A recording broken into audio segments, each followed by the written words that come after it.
Lok Sabha vote এগিয়ে আসতে আবার চরম উত্তেজনা ছড়ালো কোচবিহারের দিনহাটায়।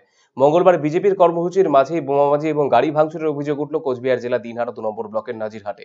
কর্মসূচিতে বিজেপির মহিলা নেত্রী গাড়ি ভাঙচুরের অভিযোগ ওঠে তৃণমূলের বিরুদ্ধে। উল্লেখ্য, মঙ্গলবার সন্ধ্যায় বিজেপি নেতৃত্ব নজিরহাট বাজার সংলগ্ন জায়গায় দলীয় কর্মসূচি নিয়েছিলেন। অভিযোগ, সেই সময় অতর্কিতে বোমাবাজি শুরু করে তৃণমূল আশ্রিত দুষ্কৃতীরা। বিজেপি নেতাদের কয়েকটি গাড়িতেও ভাঙচুর করা হয়।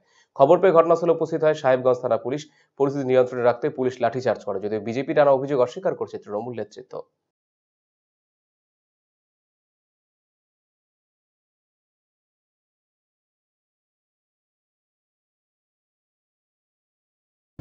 আজকে নাজিরহাট বাজারে আমাদের ওবিসি মোর্চার ডাকে একটি পথসভা ছিল।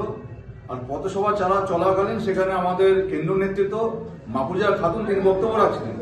সেই সময় তৃণমূলের কিছু হারমাত বাহিনী পুলিশ প্রশাসনের উপস্থিতিতে সেখানে তারা হামলা চালায়। সেখানে তারা বম ছোড়ে, তারা পাথর বৃষ্টি করে, লাঠি দিয়ে তারা আঘাত করে।